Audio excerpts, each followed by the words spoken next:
تاسو د دې ښاغلي اخلاق هم وګورئ چې د دین له ادرسه دی په کوم ډول خلکو سره خبرې کوي. یوې ښځې زنګ ورته وهلی، ته خلکو ته انسانیت ښیي، ته خلکو ته دین ښیي، ته خو له دین د ادرس ته شیطانت کوي خلکو ته. د شیعه او سني ترمنځ جګړې همده رامنځته کړلې. څه وخت مخکې د ښاغلي یو ویډیو بل هم کړې وه او ویلي ول چې ځواک صاحب یاد کړی و که دا چاره نه مسلمان ثابت کړ که نه زه به څنګه زه به څنګه دغه ستا شاوخوا ملګري دي ټوله تا دې اوس مسلمان ثابت کړي ځه ته خو تمام په خلکو باندې فتوې ته ځان اول خپله مسلمان ثابت کړه بیا له خلکو باندې ټاپې ولګوه. یعنې د پردې دې په سر کړې ږیره دې پرې ایښې کتابونه دې په صلحاو دغسې تصویرونه ولګوه دا درته ښه دي کتابونه مه لګوه. 2 کاله موږ د رسول الله صلی الله علیه وسلم د عزت دفاع له دې روافظو مجوسیانو نه وکړه. تاسې دا منافقین ولیدل یوه ویډیو یې جوړه کړله د رسول الله عزت د دفاع دپاره ابابیل جان د امهات المؤمنینو د دفاع دپاره دغه منافقینو د کلیسا مزدورانو د سپو پرېمنځونکو او د په لایکونو په الورزو ایمان خرڅونکو یوه ویډیو تاسو د دوی ولیدله؟ نه قرصه تاسو د هغه عزتدار مؤمنانو چې د رسول الله عزت ته د دې شپه ورځ دفاع په 2 کاله کې دلته مؤمنانو مسلمانانو له موږ سره وکړله. د روافظو مجوسیانو به د هغوی توهین او سپکاوی کول اوس هم کوي. آیا تاسې د دغه منافقونو یو ورځ یوه ویډیو ولیده چې روافظو مجوسیانو زموږ د پیغمبر د ناموس توهین او سپکاوی ولې کوي؟ ما مخکې تاسو ته یوه خبره کړې وه که تاسو غواړئ چې منافقین عقیدوي منافقین وپېژنئ. د عقیدوي منافقینو پیژندل دا دی چې په خوله مسلمان په زړه کې منافقه دا هغه منافق دی چې په اسلام کې حصه نه لري ځکه دا عقیدوي منافقین دي. عقیدوي منافق داسې وپېژنئ چې کله په اسلام نیوکه کوي یا د اسلام په احکامو نیوکه کوي یا د کفارو غلامان راولاړېږي په اسلام د اسلام په احکامو په شریعت نیوکه کوي دوی پټه خوله وي هېڅ هم نه وایي. د اسلام بې عزتي وي د اسلام د احکامو د دین دا پټه خوله وي خو دوی د مسلمانانو په غلطي پسې ګرځېږي چې مسلمانان یوه اشتباه تېروتنه وکړي بیا یې کمرې ورته نیولې وي وګوره مسلمان دا کار کړی ده. دا صفت د چا ده؟ دا صفت د عقیدوي منافقینو ده. یو خو عملي منافق ده بل عقیدوي منافقین دي. دا په میډیا کې چې څومره رمباړیزم دي څومره منافقین دي دا ټول عقیدوي منافقین دي چې دې کار له دې سره د فقط د مسلمانانو شکونه او شبهات راواخلي. د تاسې د الله په ذات قسم دا ویډیو چې هر چا سکرین ریکارډ کړې ده دا پوره واورئ که تاسو ته په افغانیت غیرت دي د افغانانو په عزت غیرت دي ما درته ښکاره نه سو په دې ویډیو کې بیا راسې دي ما دا پزه راپرې کړي چې وروسته ما د زنانو ته کومې خبرې کړې دي او مخکینۍ د دې خبرې په کوم شکل باندې دا زنانه راغلې ده په کوم شکل باندې اعتراضونه کړي دا یوه خبر. بل دې ډمان ورته وایم دې عزت خرڅونکو ته دغه د شپو پرېمنځونکو ته وایم چې ته خو دلته لږ مخامخ میدان ته راسې دلته لږ مخامخ میدان ته راسې. دا هغه تښتېدلي شرمېدلي ذلیل مخلوق ده چې دوی اوس په سوسیال باندې ګزاره نه کېږي. په څه شي باندې؟ سوسیال باندې په سوسیال یې ګزاره نه کېږي. نو دا خو ما بله ورځ والله زه خبر سوم چې په دې اروپا کې بعضې هېوادونه دي چې په دې ټیک ټاک کې ویډیو نشر کې روپۍ ورکوي سته دغسې نو د دوی هلته په هغه سوسیال باندې ګزاره نه کېږي هغه د شپو په پرېمنځلو د کلیسا په مزدورۍ ګزاره نه کېږي نو دوی ته دا ټوله ورځ په دې پسې ګرځېږي په دې میډیا کې له یو ځای نه یوه خبره راواخلي له بل ځای نه یوه خبره راواخلي وایي راځه په دې باندې به هم یو 15-16 درته میلاو سي. دا منافقین ما تاسو ته یوه خبره د مؤمنانو ته وکړله چې دا وپېژنئ دا هغه عقیدوي منافقین دي چې ګوره څومره دا روافظ و مجوسیان د رسول الله صلی الله علیه وسلم د ناموس د صحابه و توهین و سپکاوی کوي. تاسې ورسئ په شرط سره د دې خلکو له سره تر پایه دا وګورئ چې دوی د محمد رسول الله دفاع یو ورځ یې کړي یوه لحظه یې کړي که یې نه ده کړې نه ده کړې قرصه خو دا د رافضیانو طرفداره زنانه او یا غالبا خپله رافضي د ما غالب ګمان دا ده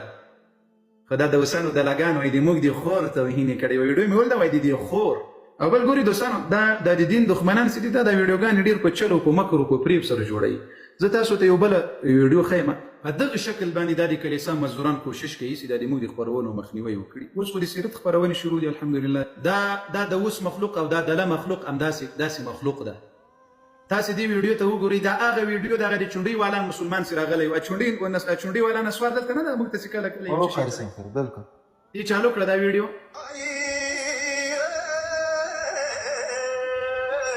ظالمان راغلو ظالمان راغلو د وړې بیبي کور ته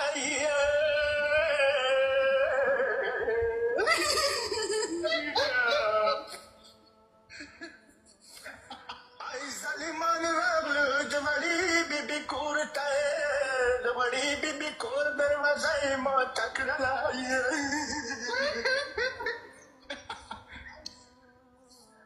صاحب بخیلي ما کوه جوړه رسه که نه بخیلي ما بس. کوه دا ویډیو ده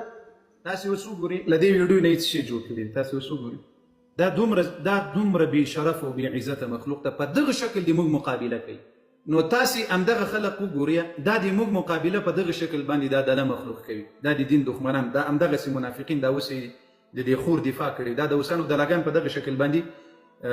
په دې میډیا کې مقابله کوي د موږ دغه بله ویډیو تاسې اوس وګورئ دوستانو هغه مخکې ویډیو چې ما دلته هغه ملګری راغلی و موږ ډېر سخت وخندولو په هغه ورځ تاسې اوس وګورئ د ویډیو نه هېڅ شی جوړ کړي دي سیده سملې که نه او زه در باندې داسې سیده در سملم اول دې په دې ځای خوله کېدم بیا دې په دې ځای خوله کېدم بیا دې په دې ځای بیا دې په دې ځای خپل څه شی ورسره لیکلي دي بس وایه شیخ په مبام دی شیخ ته مقام ده د دغه زنانه ورونه راغلي دي نو په موږ انتقاد کړی وای د دې خواهش مو ولې نه ده ورپوره کړی اول خو ګورې موږ دومره د اوسانو دلګان نه یو والله که د دې خواهش ورپوره کولی شي نه د ما ملګري دومره د اوسانو دلګان د خدای په فضل سره موږ والله که د تاسې د خویندو خواهش ورپوره کولی شو او دا خبره به یې د دوی تر غوږونو ډېر مسلمانان ورورسوي په میډیا کې منافقینو د اوسانو دلګانو والله که د تاسې د خویندو خواهش مو ورپوره کولی شو دا تاسې وګورئ دا د تاسو خویندې دي په دغه شکل باندې تاسې ویډیوګانې را اخلئ وروسته او شاته او دا ځینې لرې کړي هغه دوه درې خبرې د دې دپاره چې تا ته یو څو لایکونه درکړي د دوی دغه زور ده په دغه شکل اوس له موږ سره زور وهي په دغه شکل د رنګبدي کوشش کوي ویډیو راواخلي یو ځای نه بل ځای نه کاټې کړي سر و پای ځینې لرې کړي هغه د دوی چې دوه درې خبرې په کار وي هغه ځینې راواخلي نو دغه ډمانو دغه منافقینو ته وایم دا مور سره ملګري کړی بابل جان دغه د اوس داره مخلوق ته وایم چې دا عزت نه لري په سهار کې منافق په بیګا کې ملحد بیا د شپې سپي پرېمینځي وغیره وغیره نو دغسې مخلوق ته وایم چې دغسې ویډیوګانې جوړې کړې کېدای شي ډېر لایکونه ورباندې درسي هغه یو $50 ته خو به م هغه ویډیوګانې درته ورسېږي څو یو $50 ته خو ویډیوګانې ورسېږي $50 ته خو به ویډیوګانې ورسېږي په دې شیانو باندې موږ دا میډیا کې کمزوري راتللی نو اوس به موږ د خلکو خوړلي وو د خلکو به خوړلي وو ابابیل جان بالکل قسم د مارې د الله په ذات قسم ای د کلیسا مزدورانو د کلیسا مزدوران به درته وایم ای د کلیسا جاسوسانو د سپو پرېمینځونکو د سپې پرېمینځونکي به درته وایم او کله چې د تاسې ډمې خویندې دلته راځي او وایي چې خواهش مو راپوره کړه بیا به زه ورته وایم چې ای ډمو خویندې موږ د خواهش پوره کېدلو دپاره په میډیا کې نه یو صحیح ده او د زړه سره نر غوندې ژوند وکړئ په غیرت ژوند وکړئ الحمدلله چې څنګه د ځان عزت د خپل ناموس عزت غواړو د بل مسلمان د ناموس عزت هم غواړو الحمدلله دا مو ایمان او غیرت ده او دغه عکس اوس تاسې چا ښکاره کړل دا د اوس ودله خو مې اوس را په یاد شو په خدای قسم د دې خو هغه یوه خور د مرکې ورسره کړې چې اوس یې پرتوګ ایستلی ده دا شیخ طاهر ته یې ورته راپورته کړي د تاسې غاګان وایي چې صحابه دغسې خلق وو د فاطمې رضی الله په کور یې حمله کړې وه علي رضی الله د فاطمې رضی الله دفاع نه سوی کولی دغه غاګانو دغه خبرې ورسره مني چې علي رضی الله په کور د یو څوک حمله وکړي فاطمه رضی الله دې وهي او علي رضی الله د خپلې ښځې دفاع نه سي کولی یا غاګانو دغه خبره مني ورسره دا چور ته دا ټوله رامپاره دی پوه شي دا څه کوم دی رامپور کوي یعنې شی شي بس مطلب تعلیم علیه نشته نو سید علي صاحب د زړه سره متعه موږ تاسو له مانه پوښتنه مه کوه داسې وایه چې اهل بیت څه وایي قرآن څه وایي پیغمبر علیه السلام څه وایي پیغمبر علیه الصلاة والسلام وایي دا حرام عمل امام علي رضی الله عنه حرام دی صحیح دی بس مهرباني امام علي رضی الله عنه وایي دا حرام عمل دی تاسو کتابونه وایي د شیعو کتابونه امام جعفر الصادق علیه السلام وایي امام جعفر الصادق علیه السلام مني امام جعفر الصادق علیه السلام وایي متعه په موږ کې څوک نه کوي مګر زاني یې کوي مهرباني وزړه دې مطمئن شو صحیح دی حاج مني دا خبره چې حرام ده نو اولاد مولانا صاحب خپله نه پوهېږي تعلیم به نشته هغه تاسو پوه شو ملاګان یو دی الله بنده زه درته وایم امام علي رضی الله وایي زه نه درته وایم امام علي وایي علي علیه السلام به دې پوه شو ویلې نه منم ان شاء الله لننه بعد متعه نه کوې نه ما نشته مطلب واده بیا نشته متعه هسې نه کوو ما شاء الله کور فامیل شته باید اجازت نه ورکوي چې متعه وکړي. نه نه اصلا پوښتنه مې وکړه که زه یوټیوب نه مو ویډیوونه دي که نه د یوټیوبر والا که متې په باره کې خبرې کوي ما داسې چېرته ملا صاحب سره کښېني نو پوښتنه وکړه چې دا څه سیسټم دی. نو ولې له خپل اغا صاحب نه پوښتنه نه کوله؟ له ما نه یې کوې؟ داسې دی څه کومه دی زه ټیک ټاک میټاک د دې کې نه کېنم که چا سره دا اول پرې زه تاسو سره راغلی. نو ته شیعه یې او زه سني یم، له ما نه دې څنګه پوښتنه وکړه؟ نو ته یا مسلمان زه یا مسلمان څه فرق دی؟ ښه نو ته اغا صاحب خو موږ اهل سنت نو سنیانو ته مسلمانان نه وایي تاسې کتابونه. نو بس هغه خو هر څه خپل هغه دی که پوه شي هر چا خپل. یعنې ته اوس ماشاءالله یو پکې داسې سم راووتلې چې موږ ته مسلمانان وایي. زه شیعه یم الحسین سید یم. زه دا فرق نه کوم چې ته سني یا شیعه یې څه څوک نه یې ته مسلمان یې زه یا مسلمان یم. خو کشکې همدغسې شي دا د همدغه خپلو شیعو ته وایي چې ورته ولې د اهل بیتو خبرې نه مني. دا متعه ده د تاسو په معتبر کتاب تهذیب الاحکام او دوم جلد په دوم جلد کې غالبا 213 صفحه ده که 212 صفحه ده. تهذيب الأحكام من لا يحضر الفقيه وسائل الشيعة علي رضي الله عنه علي عليه السلام إمام زين العابدين عليه السلام إمام حسين إمام حسن إمام علي دا ټول إمامان وایي چې حرم رسول الله زمانه نبي عليه الصلاة والسلام د خیبر په زمانه کې په غزا په موقع باندې متعه حرام وګرځوله. حرم رسول الله. ما خپله ضمیر کې همدا دی که نه چې دا حرامه ده. خبر د یوټیوبر څه کومې ویډیوانې کوي چې دا څه سیسټم دی لکه پښتنه شو نو چې دا رښتیا سعید صاحب ګوره سعید صاحب ته پوهېږې چې تا دا پاک ضمیر تا په حق پسې ګرځوي په حق پسې وګرځېږي. یا ګوره که خدای مه کړه د تا دیني ضمیر خراب وای نو یا دې بغض وای له چا سره نو بیا په دې حق پسې نه ګرځېدلې نو همدغسې مطالعه وکړي پلټنه وکړي همدا شایسته خو د امامانو حقیقي دین ومنئ. د دې اغاګانو دغه پرېږدئ یا دا دروغجن خلک چې د تاسو عقیدې یې در خراب کړي دي ایمانونه یې در خراب کړي دي د حقیقت پسې وګرځېږئ او دې پلټنه وکړئ. مولانا صاحب داسې دی که نه زه خپله شیعه یم ته سني که نه د خبره که سلطنت جوړوم که نه مسلمانان خو ټوله یو حلته دي که کشکې وایي د تاسو تر ټولو معتبر کتاب الکافي کتاب ده که نه اول کتاب د تاسو الکافي ده. صحیح ما خپله سنیان دی نه ما جواب اوره ګوره زه خو د خیر اراده درلوده الله دې حق دین در نصیب کړي. لیکن دلته اوس خبره ده د تاسو کتاب د الکافي تر ټولو معتبر کتاب وایي دغه قرآن چې نن له مسلمانانو سره ده دا اصلي کتاب نه ده اصلي قرآن له مهدي اخر زمانه سره ده. زه اوس د تا خبره ومنم که د تا د مذهب تر ټولو لوی محدث او لوی کتاب هغه ومنم. والله مولانا صاحب کتاب څه کومه قرآن مجید ټوله یو حلته دی که نه څه ته کوم ځیناوې نه راوړي که نه ټول کتاب یو حلته دی. نه مني هېڅ نه منلی د تا هغه صحابي نه مني د تا مراجع نه مني د تا محدثین نه مني. هغه وایي اصلي قرآن چې ده دا علي رضی الله عنه مهدي ته ورکړی او دغه مهدي به په اخري زمانه کې بیا له غاره راباسي ورسره راوړي به یې ویأتي بکتاب جدید او نوی کتاب به راوړي ورسره. مولانا صاحب داسې هېڅ نشته دا څه کوم رسول الله نه پاتې دی هغه کتاب د قرآن مجید دی. خو دغه ملایان چې تاسو دا خبره کوي دروغ وایي.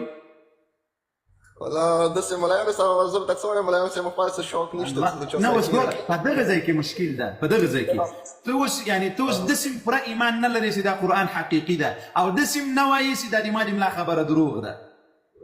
مولانا صاحب چون خو مو لیدلي نه دي څه دوه قرآنونه یې شیعه خپل دي سنیان خپل دي که نه دا خو به تا نه یې اورېدلي دا خو به تا د تا سره د تا په کتاب خبرې کوم. زه درته وایم چې د تا تر ټولو لوی کتاب اوس ګوره د اهل سنت لوی کتاب څه شي ده له قرآن نه وروسته صحیح البخاري ده که نه د تاسو کتاب الکافي ده. اوس د تاسو دغه الکافي کتاب کې راوړي دي چې اصلي قرآن امام علي ولیکل صحابه ورته یې ورکړل صحابه ورته ویل چې د تا قرآن ته د موږ ضرورت نشته له موږ سره خپل قرآن شته. علي رضی الله عنه ورته ویل چې والله قسم کو الله لننه بعد به تاسو دا قرآن ونه ګورئ پټې کړل مهدي ته یې ورکړل. مولانا صاحب یوه خبره ته وکړم کربلا څه کومه واقعه تېره شوه کربلا واقعې پورې مطلب قرآن مجید پرې نه و هغه شوی که نه هغه نه بعد څه کومه خلیفه راوه هغه ټول قرآن یې کټه کړو مطلب یې وزې کړو طریقه کې مثال جوړ کړو قرآن مجید مکمل څه پرې شو. یعنې د حسین علیه السلام تر شهادت پورې د کربلا تر واقعې قرآن پوره نه و یعنی عثماني سلطنت په باره کې به پېژنې که هر ټایم کې مطلب قرآن مجید هغه شی دی دا عثماني خلافت ده لیکن یو عثمان ابن عفان ده د نبی علیه الصلاة والسلام دریم خلیفه هغه اصلي قرآن په هغه وخت کې را یو ځای سوی ده دا داسې معلومات ماته څه پرانیشته ما صاحب ماته اول وایي داسې تعلیم مې نشته احمد رسول اوس مثلا ګوره علي جان سید علي جان د زړه سره اوس الله جل وعلا په قرآن کې وایي انا نحن نزلنا الذکر وانا له لحافظون الله جل وعلا قرآن کې دا قرآن ما را نازل کړی او د دې قرآن حفاظت زه کوم او د تا ټول کتابونه وایي چې یا دا قرآن اصلي قرآن نه د دې کې چینجز راغلی دی اوس به موږ د الله خبره منو که د تاسو د کتابونو نو دا زه هغه مثال زه به ته څه وایم د هغه خبر ته زه خپله نه نوځم چې چا ورته پوه شي ته مانه پوښتنه وکړه ته مانه علي جانه ته مانه پوښتنه وکړه ورته الله وایي چې د قرآن حفاظت زه کوم خو د دنیا کتابونه که د سنیانو دي که د بل چا دي که د بل چا دي دا وایي چې دا قرآن اصلي قرآن نه ده له مانه داسې پوښتنه وکړه چې زه څه درته وایم دا سره څه خپلې کېدې دي پوه شوې ګوره د مسلمان عقیده باید دا وي چې د الله کومه خبره د الله رښتونی ذات له الله نه بغیر چې څوک د دې خلاف خبره وکړي دا دروغجن ده کاذب ده لعنتي ده او څوک چې دا عقیده لري چې دا قرآن اصلي قرآن نه ده تحریف سوی ده دا که سني وي که شی وي دا کافر د مسلمان نه ده بلکل همداسې قرآن ټول هغې کې قرآن دی خلاص اوس خو ما همدغه درنه غوښتل چې د تا کتابونه به همدغسې جوړ سوي دي الله دې د تا په شکل باندې نور شیان هم همدغسې پوهان کړي چې د الله قرآن اصلي قرآن ده او دا تحریف سوی نه ده په دې کې صحابه و چینجز نه ده راوستلی د تا تر ټولو لوی محدث دی ده مجلسي صاحب ورته وایي علامه شیخ الاسلام باقر المجلسي هغه وایي چې صحابه و په دې قرآن کې چینجز راوستلی د علي رضی الله نوم یې ځینې ډیلیټ کړی د اهل بیت نوم یې ځینې ډیلیټ کړی ته دا خبره ورسره منې دا هیڅ نه چا ډیلیټ کړی نه چا اوس یې زیات کړی دی 10 پارې دي 10 پارې پوه شوې ماشاءالله ماشاءالله الله پاک مو همدغسې عقیدې درته اصلاح کړه الله دې موږ ټولو ته د دین او د قرآن د اهل بیت د پاکې عقیدې هدایت را نصیب کړي او دا ته د سنیانو سره اوس ملګرتیا کوې له ابوبکر رضی الله سره ملګرتیا کوې سنیان ملګري مې شته خو هغوی پنجابي یې پښتو خو نه پوهېږي ابوبکر رضی الله پنجابی نه و هغه د رسول الله صحابي ده ابوبکر رضی الله سره ملګرتیا کوي که څوک درته وایي چې ابوبکر صدیق رضی الله عنه ملګري مې شته هغوی نامې عمر د مای عمر دی یو عمر نه ملګری نه درته ښیم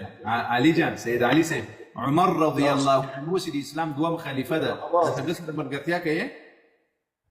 نو حدیثو په باره کې زه نه یم خبر کوم دی رسول الله صحابان دي هغه توصیه باندې مې یاغوي ما د رسول الله صحابه نه درته ویل ما عمر رضی الله په نامه مې درته اخیستلی ده اسلام دوهم خلیفه یا علي رضی الله عنه زوم داماد هغه د اسلام دوهم خلیفه ته دا عقیده لري چې عمر د اسلام دوهم خلیفه ده او د ما ملګری ده زه ملګرتیا ورسره کوم عمر رضی الله تعالی عنه هغه اول خلیفه و دوم خلیفه ده دوم اول ابوبکر و